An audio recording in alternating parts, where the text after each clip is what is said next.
Jake Solomon, welcome to the MinnMax show. I'm happy to be back. Welcome, sir. Wait, I've been here, right? I mean, I've been here. Not Midnight really. Suns and it's completely different. So that was a MinnMax interview where it was a more formal one-on-one thing where I was really asking you the deep, probing questions. This is just kind of slapstick fun hour with community questions, so you can sit back and relax this time around. Ben's on his best behavior in the interviews. Here, he's a menace. Oh, okay, that's fine. I didn't take the interview seriously either, so it's fine. I'll just keep that same energy.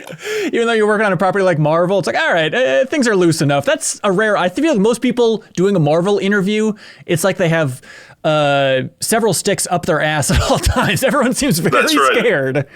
That's right. But I knew I was leaving. And I already, when I was talking to you, I was like, this is all a fraud. I'm a fraud. You're a fraud. I'm making you a fraud. I'm leaving in 3 weeks. So I'm just... Did you really know that? Did you have it planned for a while? Like, this is my exit for Firaxis? I did know it for a while. Yeah, I mean, I think that probably in the fall, I had a pretty good idea that I had something else I wanted to do. And as much as I loved Midnight Suns, I just was already... My mind was going down the road of, like, I think it's time for me to move on. So I did know towards the end that I was probably going to leave and start my own thing. Okay, this is veering into an interview. So Jacob and Sarah and Haley, you're welcome to derail it back to normal community questions and all that stuff.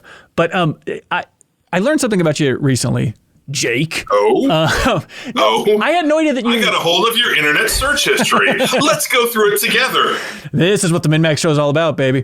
No, I learned that you left in the middle of XCOM 2's development to work on like another passion project for 2K? Like it... I did. So it was called Dusk, and was it an RTS, or what was Dusk? No. It was basically Minecraft, but you could craft animals.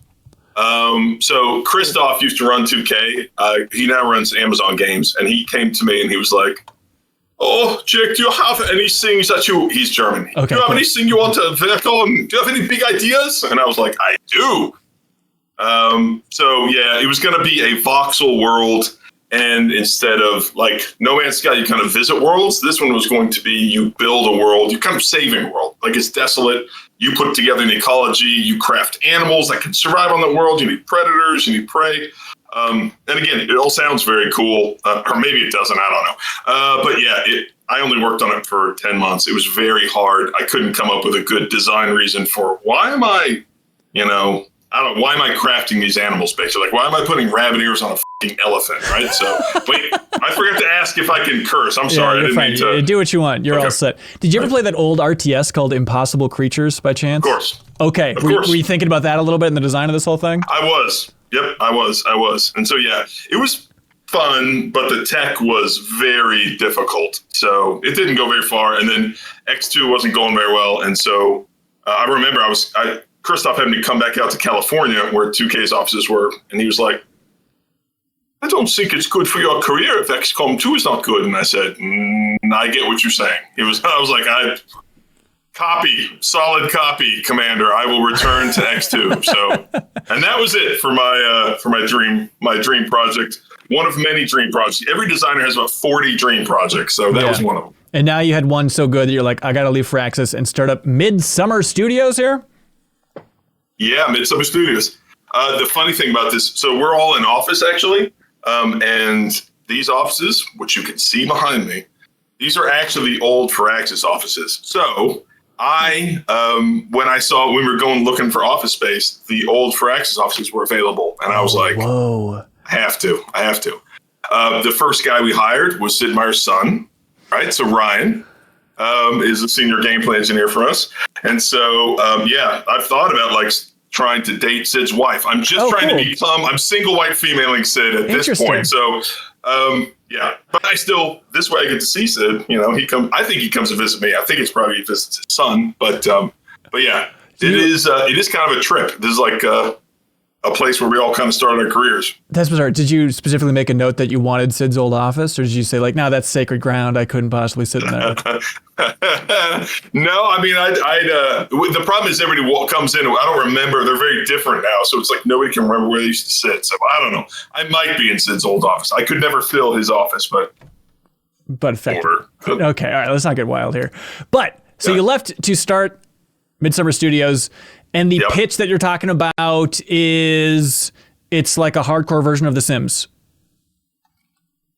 When you say hardcore, Ben, would you mind clarifying what you mean? This is not one of Haley's mods. By the way, you are on with the right group of people because Jacob Geller is a huge fan of Marvel's Midnight Suns. Haley and Sarah are huge fans of The Sims. I'm a big fan of Sid Meier. So we're all the right audience, man. Right. I think that, yes, this is not like Wicked Whims for my Sims people. This is not like Wicked Whims, version of The Sims. I have no idea what you're talking about. I don't even know what that is. I don't know what that is. I don't know either. I also have not played that a lot. Yes. The idea is that we're making a live sim, but we're focused very, very much on emergent storytelling. So we're really, really focused on injecting story into characters' lives and kind of, again, I've played a lot of Sims. What I've always wanted is for the game to recognize the crazy shit that's happening, right? The relationships, and when, you're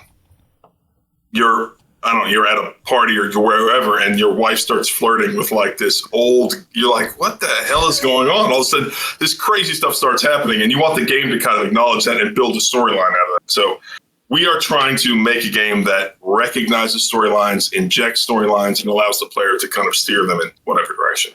That's got to be so tough. I'd imagine Maxis went through this in the 90s of like, it's the perfect project for scope creep like crazy. How do you rein that in? Well, I think that we kind of focus on, again, story is our razor. So we deprioritize certain things. Like a life sim could be everything. I mean, a life sim could be absolutely massive. So instead we're like, hey, this is going to be set in a small town. Everybody's going to know each other. You can make all the characters. You can have pre-made characters. We're going to precede everybody with relationships so that everything you do is going to come back to you in some way, right? Everybody's somebody's best friend, cousin, neighbor, ex-lover. Okay. We set these relationships. They're very important in our game. So the idea is that we really focus on, is it important to generating interesting story? So again, I've said, like, in The Sims, you've got your biology needs, you need to go to the bathroom. But for us, you're still going to go to the bathroom, but only if it helps the story, right? We always think like, is this interesting? Does this make a dramatic event, funny event, romantic? The toilet is typically not involved in our romantic storylines, but cool. Who knows? Who am I to judge, by the way? Interesting. Also, I'm not here to yuck anybody's yum. All right. Of course. Yeah. So yes, it is. The open-ended nature is difficult, but I think you just got to stay laser focused on what you're trying to deliver. For us, it's story. Yeah. So it seems like designing games is 1,000 times harder than I could possibly imagine. How confident do you have to be about that game design before you jump out the window at Firaxis? Because I feel like, you talking about the early development of XCOM Enemy Unknown, and there were so many attempts, and then you just had to scrap all the plans after a year or something like that. Like, how confident were you about the design before it's like, yep, I can hinge my career on this. Let's go. That is a good question. I think that it becomes, I think I have the confidence. I think it's a case of I can recognize ideas that to myself, I'm like, I think I can do this with the tricks and tools I usually have. So I know it sounds weird, but I made XCOM and I designed Midnight Suns. And it seems like on its face, like a small town emergent story generator. Seems very different. But it's not, I'm still using the same design tricks that I always had, like high stakes and give the player interesting choices and very clear trade-offs. And if you do this, you're going to get this reward, but it's very clear that there's going to be a trade-off. And so, again, 30 years ago, people who made systems-driven games, which I do, guys like Will Wright, or Peter Molyneux, they can make games about anything, right? I make games about combat. It'd be like, I make games about railroads. I made a game with Sid about golf, for God's sake, right? Like, right. If you can make games that are fueled by systems, you can, I feel like you can tackle a lot of subjects. And so that's what kind of gave me the probably naive confidence, but that like, hey, this could be really fun, making a game about modern life. Yeah. And you feel like you've cleared some hurdles? It's a home stretch design-wise? Okay, great. Can I ask about the biggest hurdle? As someone who spends like 20% of the time talking with my partner in Simlish, what's your approach to language? Because there's that other one coming out, Life by You, that is billing itself as like, we're English, that's our big thing, and that seems incredibly hard. It is, and I will say that is under for us. That's under development. We have some really cool stuff we're doing, but I think there's also Paralives, but they're doing Simlish, right? Paralives looks awesome too. They're doing Simlish. And then there's Inzoy, being made by Crafton, which is also one of our investors, which I didn't know. They announced that after they invested, and I was like, interesting. I don't care. The investment is enough. I felt like a Mr. Clever when I was like, I'm going to make a life sim. I'm going to challenge the Sims. And then by the time I announced, I was like, holy where are there like 6 life sims? Like there were none for 25 years, right? For 20 years. And I was like, I love the Sims. I was like, this is such an underserved market. I was like, this is going to be awesome. And then now it's like, oh my God, I have to get in line behind like 4 other games, which look pretty good. So that's just how it goes. If you thought, hey, this video wasn't bad, well, there's a whole lot more like it on MinnMax's YouTube channel. Please help us out by subscribing to our channel and checking out the MinnMax Show podcast, also available on your favorite podcast app, the best, most thorough discussion about games on the internet with the deepest dive, our monthly community trivia show with prizes called Trivia Tower, and a whole lot more. Thanks so much for your support, everybody. All you gotta do is click that subscribe button. We'd really appreciate it.